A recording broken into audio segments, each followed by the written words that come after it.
What is up, world? It's your boy Ton, and you are listening to the Wonton Wealth Podcast. Here, I'm going to unravel anything and everything commercial real estate related. And more importantly, we're going to add abundant value. So if you're ready, buckle up your eardrums.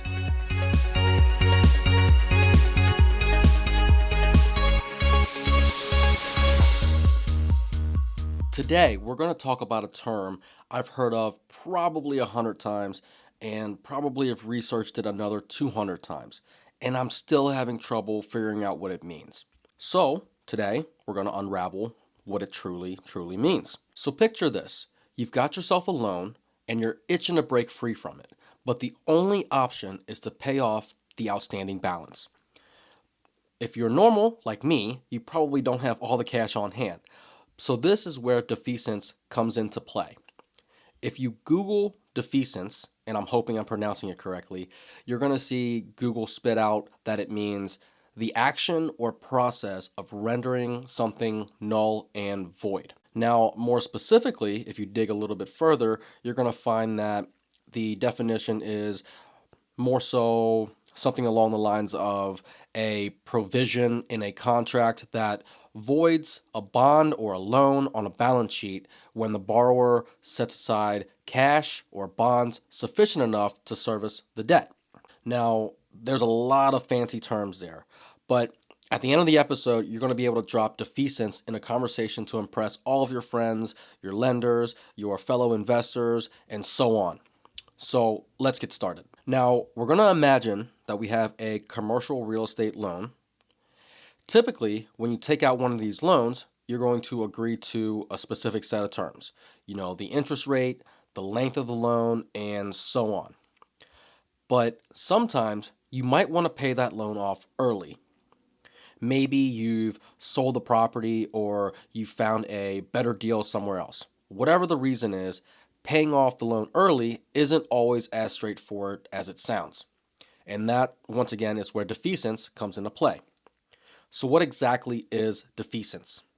In simple terms, defeasance is a way to release your property from the mortgage lien before the loan term is up. But instead of just handing over a lump sum of money to your lender, you're going to replace the collateral backing the loan, which was originally your property, with other securities. And these are usually going to be government bonds. And these bonds are going to have to generate enough income in order to cover the remaining loan payments. Think of it like this. Your lender doesn't really care whether they're getting their payments from you or from some other guaranteed source. By using defeasance, you're basically swapping out your loan collateral with something that's just as good, if not better, from the lender's eyes. So now let's talk about the defeasance prepayment penalty. This is where things get a little prickly. The defeasance prepayment penalty is essentially the cost you pay for the privilege of paying off your loan early. Why does this penalty exist? Well, lenders typically count on the interest that they're going to be earning over the full term of the loan. So when you pay off the loan early, the bank or the lender is going to lose out on that expected income. So the penalty is put in there in order to compensate them for this loss. So let's go through a quick example to hopefully make it a little bit clearer. Let's say you have a commercial loan with 10 years left, and for whatever reason, you're trying to decide to pay it off now. You can't just hand over the remaining principal and call it a day because the lender was counting on those 10 years of interest payments.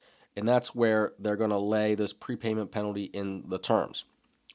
So instead, you're going to go through defeasance. You buy government bonds that will provide your bank or your lender with the same income they would have gotten from your loan. But to sweeten the deal and to make up for the early payoff, you're also going to be paying the prepayment penalty. And this prepayment penalty can be a little bit hefty, and it's calculated based on a couple factors, including the current interest rate environment and the remaining balance of your loan. So the lower the current interest rates are compared to your current loan, the higher the penalty is going to be, because the lender is going to be losing out on more interest income. So why would anyone want to go through this complicated and costly process? There's a couple reasons. Maybe you've sold the property at a great price and you need to clear the mortgage, or perhaps you've found a much better financing option that saves you money in the long term. Whatever the reason, it's super important to weigh the costs and benefits before you dive into defeasance, because it can get lengthy and super expensive. So to sum it up, defeasance is like a trade-off.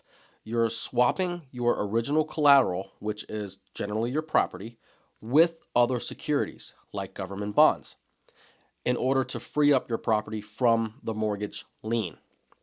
And for the privilege of paying off your loan early, you pay a prepayment penalty to make up for that lost interest income that the lender's losing. And there you have it. That's your pretty much generalized overview of defeasance and defeasance prepayment penalties. Once again, it's a little bit complex, so hopefully I've given you a good enough overview to generalize it for you. But once again, the process gets very complicated, so you have to dot your I's and cross your T's in order to get it to the finish line. And that's a wrap. If you've made it this far, that means you've listened to the entire episode, so thank you.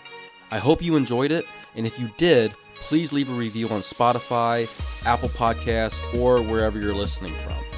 And if you've learned something or found it useful, share it with one of your homies. And if you want to get in touch with me, I'm pretty active on IG. My handle is pro_TANH. Reach out, let me know what you liked, what you didn't like, or what you want to hear about in the future. I'm here to tailor this to you. Until next time.